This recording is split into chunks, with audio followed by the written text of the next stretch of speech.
Arnór og Kjartan, þið kíktuð í skólaheimsókn hér í Nanning í morgun og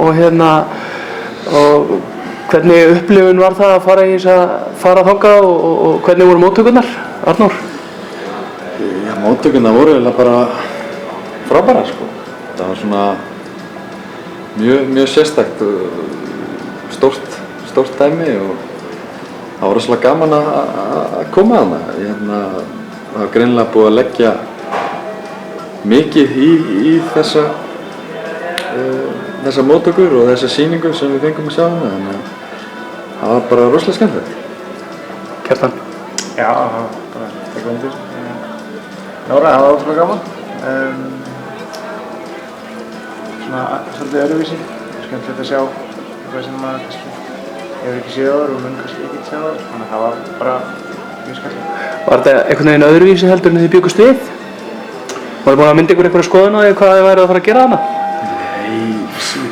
Nei, ekki sko. En þetta var klálega sko stærra og miklu meira svona æsingur. Já, það var örugglega búið að hlakka til í langan tíma og undirbúa greinilega. Það átti alltaf að vera fullkomnið sem það svo sem var.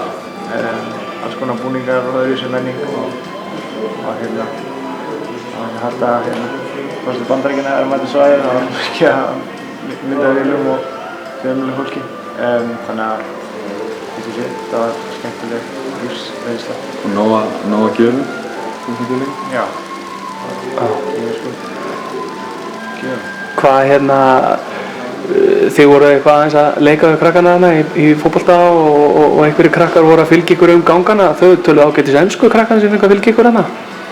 Já, það var greinilega sko, það kom mér svolítið óvart hversu góði krakkarnir voru í ensku.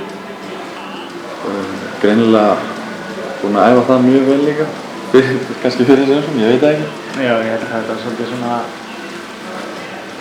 Gíðurinn er ekkert rosalega mikið góður í ensku, en krakkarnir voru duglegir og við hrósum þeim líka. Við svo leiðum að fóru kannski aðeins út fyrir kassan að spurja eitthvað þá vissi þau ekki alveg hvernig það átti að vera. Þannig að þetta var greinilega svona svolítið robot effekt. Já, svona þetta er kannski hluti af upplifuninni að taka þátt í svona móti eins og þessu, að taka þátt í svona einhverjum öðruvísi viðburðum eins og þessari skólaheimsókn, það sem gerir þetta kannski ennþá skemmtilegra? Já, það er ótrúlega gaman að koma, þetta bara eins og annar heimur.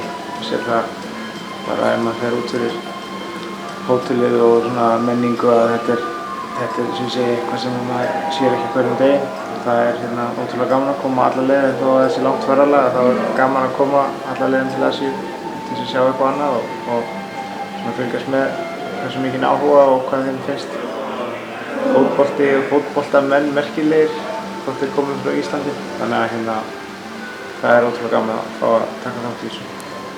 Einhverju liðið eins og Stórstjörnu? Já, allavega með að við Meira venjulegt.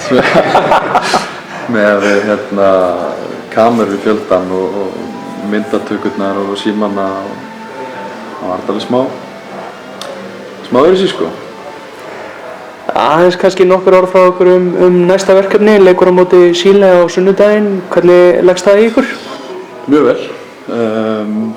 Gaman að spila úrslitaleik í þessu móti og við sáum Chile spila við Króatíu og þeir eru með hörkulið. Virkilega bara góði knattspyrnumenn og greinilega einhverjir spila saman áður. Það var svona, þeir voru að ná heldur vel saman, vel spilandi, en það var mjög erfiður leikur en að sama skapi náttúrulega skemmtilegt verkefni. Kjartan, hvernig líst þér á leikinn?